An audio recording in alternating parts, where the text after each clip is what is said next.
One of the financial products that has a lot of mystery behind it is derivatives. Many people ask, what is a derivative? Why did it cause the breakdown of the economy in 2008? And should it be something I invest in? I am Brandon and I'm an employee of Nomad Capitalist, and I'm here to tell you a bit more about these type of financial instruments. A derivative is very simple. It's a financial product that derives its price from something else. That something else could be a stock, could be a bond, could even be the weather. And there are several products that people use for different reasons. Could be pure speculation and hoping the prices go up and make money. It could be used for hedging certain risks, for example, currency or interest rates. I'd like to give you a quick explanation of the top forms of derivatives. The first and most basic derivative is a forward contract. A forward contract is very easy. It is an agreement between two individual parties stipulating that there will be a purchase of an asset in the future.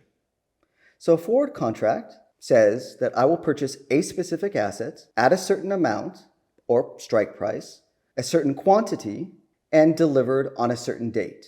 So let's say I would like to buy coffee. I can have a forward contract that says 1 year from now, I will buy 100 pounds of coffee and I will pay $20 per pound. That agreement is between me and the other party. There's no cost because we both agree that the price 1 year from now is likely to be $20. And it is simply off the books, meaning it's not traded on an exchange. Is there risk behind a forward contract? Of course. The other party could decide to say, hey, the current price after a year is $40 and I'm not going to get into it. I'm not going to sell you for half price. So there is inherent risk in the product, but it is very customizable and very easy to enter into. Very similar to a forward contract is a futures contract. It functions very much the same way, meaning that you're entering into a contract to pay for something at a future date. Futures contracts are often on financial instruments or commodities because futures are publicly traded. They're on a stock market or a futures exchange or different types of regulated financial markets. And it's between you and a counterparty or another person with that exchange participating as a guarantee of that particular product. So the risk is lower, but there are some restrictions behind it. There is no cost to enter into a futures contract. So using my previous example, I could decide to enter into a 1 year futures contract for $20 per pound and for 100 pounds. I go to the exchange and I enter into the contract. I could trade it, I could sell it as the price changes, I could hold it to the very end. But one thing I have to have is a margin account. So what exactly is a margin account? Well, when I enter into that particular contract, the exchange says you need to give us a certain money held on your behalf. Let's just say that's $100. So my margin is $100 to enter into the contracts that I decide. Every day, as the price changes, as new information comes in about coffee, so does the value of that futures contract. So if, for example, I had a $20 contract, but today the price changes and the expectation now, a year from now, is $19, I would have $1 taken off as a loss. If the next day it goes from 19 to 21, I would make $2 per contract, and that would be added to my margin account. So every day, my profit and loss on that contract is equalized in that account. So I may go from $100 to $105, down to $60, and back up as the price varies. So my risk is not at the very end, it's adjusted day by day. So what happens if my margin account gets low? Well, there's often a minimal amount that you need to maintain in the margin, and to continue, you have to add back in. So you have a introductory margin, you have a minimal margin, and a maintenance. So if I do, let's say, get to 20, and that's the minimum, how much more do I have to add to continue with the process? So margins guarantee you that at the end, when you either go to the very end of the contract or to decide that futures contract to sell it, that your profit or loss is already held within that account and you can take it out. So why would I use a futures contract? As I said at the beginning, it could be pure speculation.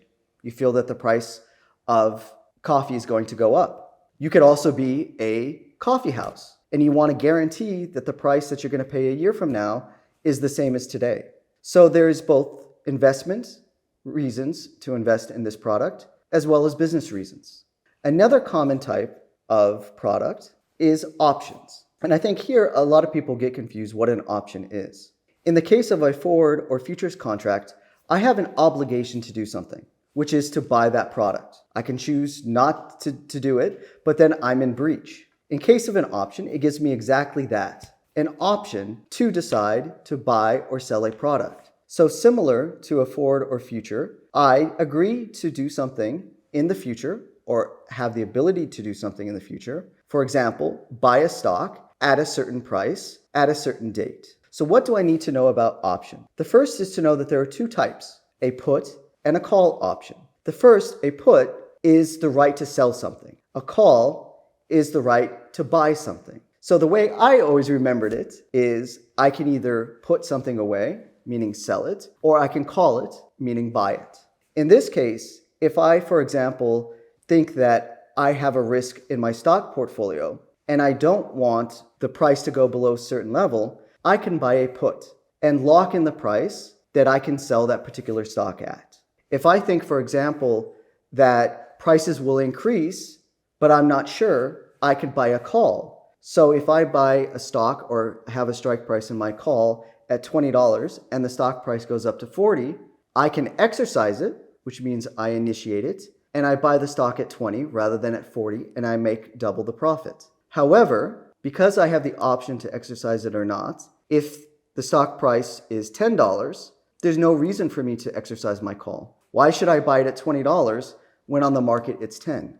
For the right to be able to have that option, I pay a premium or a price to the option seller. So unlike a forward or future where there is no actual price, for an option there is, because I'm given something that the seller does not have. Also, there are different types of styles of options. And I'm not talking about is it wearing a nice suit or not. I'm talking about normally European or American style options, though there are many other exotics.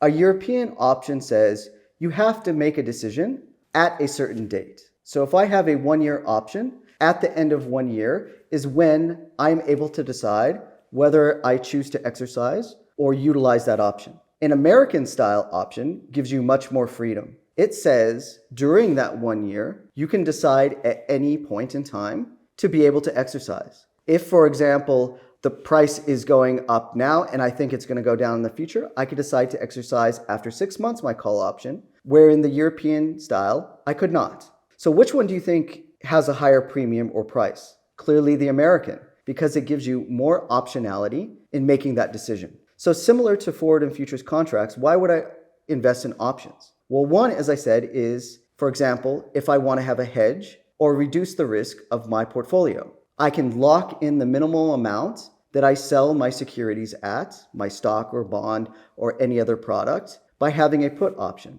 I can also make a bet on the future by having a call option, or I could speculate altogether. The last major type of derivative is a swap. A swap exchanges one set of cash flows for another set of cash flows. The most common form is an interest rate swap. So what that means is one person pays a fixed rate and another person pays a floating rate.